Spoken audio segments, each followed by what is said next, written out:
Correct గా ఈ టైంలోనే కరెంటు పోవాలా? స్నానం చేయడానికి వేడి నీళ్లు కావాలి. అవును, మన మేరీ ఎక్కడ? తను కోళ్ళకి మేత వేయడానికి వెళ్ళింది. ఓహో, నీ పేరేంటి? నా పేరు మోహన. ఆహా, మోహన, పేరుకి తగ్గట్టే అందంగా ఉన్నావు. అవును, నువ్వు మేరీకి చెల్లెలు అవుతావా? దగ్గర దగ్గర ఆ వరుసే. ఓహో, అవును, మొన్న రాత్రి నన్ను చూసి దొంగ అనుకుని కేకలేసావు కదా? ఇంతకు ముందు మిమ్మల్ని ఎప్పుడు చూడలేదు, అందుకే ఆ రోజు అలా అరిచానండి. ఓహో, ఇప్పుడు చూసావుగా, ఇంకెప్పుడు భయపడకే. అసలు మీరేమంటున్నారు? అర్ధరాత్రి నేను ఇంటికి వస్తే నువ్వే తలుపు తెరవాలి. నేనెందుకు తలుపు తెరవాలి? నువ్వు ఆ తలుపు తెరిస్తే నేను వంటగా తలుపు మిగతావన్నీ నేను చూసుకుంటాను. అయ్యో, నాకు భయం అండి. అయ్యో, అలా భయపడ. ఆడపిల్లకి భయం ఉండాలి. ఏమిటి అనవసరమైన మాటలు? వెళ్ళి కోళ్ళ గింజలు వేయి. వెళ్ళు. నేను ఇప్పుడు గింజలేకపోతే కోళ్ళు సస్తాయా? ఇదిగో చూడు బాబు, ఓసారి నీకు వేడి నీళ్ళు ఇచ్చినందుకే నా జీవితం ఇలా నాశనం అయింది. పాప మా చిన్నపిల్ల దాని జీవితం నాశనం చేయకు. నీకేం కావాలో నన్ను అడుగు, నేను ఇస్తాను. నీకిప్పుడు వేడి నీళ్ళేగా కావాలి, నేను తెస్తానుండు. ఇప్పుడు ఏమైందని అలా గింజుకుంటూ? ఆహా, కరెంట్ వచ్చేసింది. వెళ్ళి హీటర్ వేసుకుని స్నానం చేయి. కరెంట్ ఎలా వచ్చింది? నేనే కదా మెయిన్ ఆఫ్ చేశాను. ఆహా, తమరేనా మెయిన్ ఆన్ చేసింది? అది మోహినికి నువ్వు ఇచ్చిన కనెక్షన్ మేరీ చెడగొట్టింది కదా, మేరీకి ఇచ్చిన కనెక్షన్ నేను చెడగొట్టాను. నీ మన్మథలీల గురించి నాకు తెలీదా? జమీందారమ్మ చర్చికి వెళ్ళినప్పుడే అనుకున్నాను ఇక్కడ కరెంటు పోతుంది అని. పెద్ద బండి నడిపింది చాలక ఇప్పుడు చిన్న బండి నడపాలనుకుంటున్నావా? పోవయ్యా, సరేలే. పెద్దింటి పిల్లల నాటకాలు నాకు తెలియవా ఏంటి?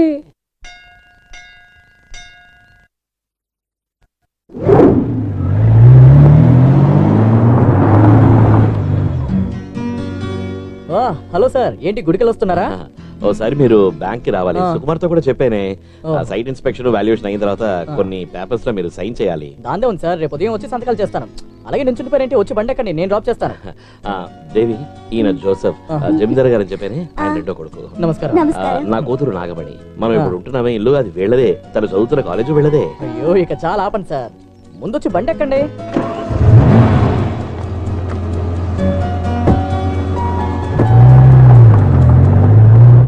వ్యాపార వార్తలు. కిరసనాయిలు, మిరియాలు, కొబ్బరి, రాగులు, సొంటి, కాఫీ గింజలు, మొక్కజొన్న, రబ్బరు.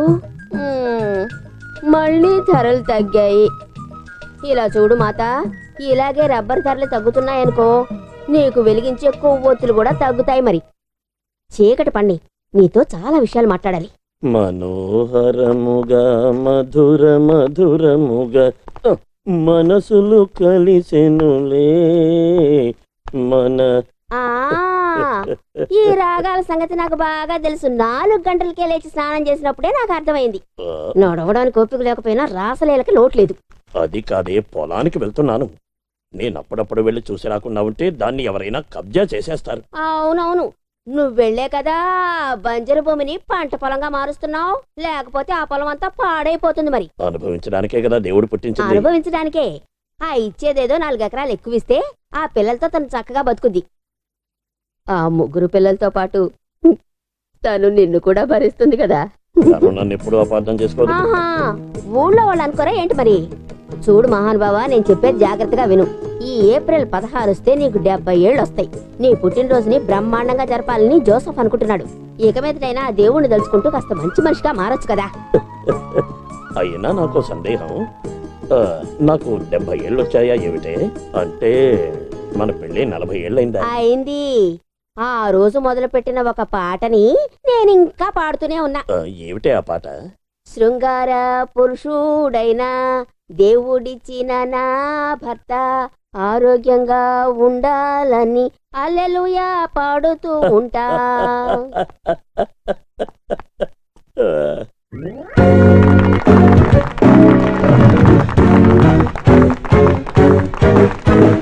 బండికి కూర్చో, ఇంటి దగ్గర దింపుతాను. అక్కర్లేదు, నేను నడిచి వెళ్తాను. అరే, నేనుండగా నువ్వు నడిచడం దేనికి?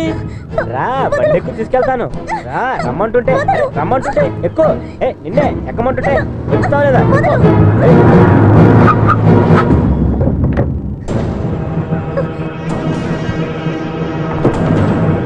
రేయ్, నువ్వు మెకానిక్ కదా? ఆ అమ్మాయితో నీకు మాట్లాడేంట్రా? ఈ అమ్మాయి ఇంటి దగ్గర డ్రాప్ చేద్దామని. నువ్వేమైనా సమాజ సేవకుడువా? ఆ అమ్మాయి మా ఇంట్లోనే అద్దుకుంటుందన్న విషయం నీకు తెలీదా ఏంటి?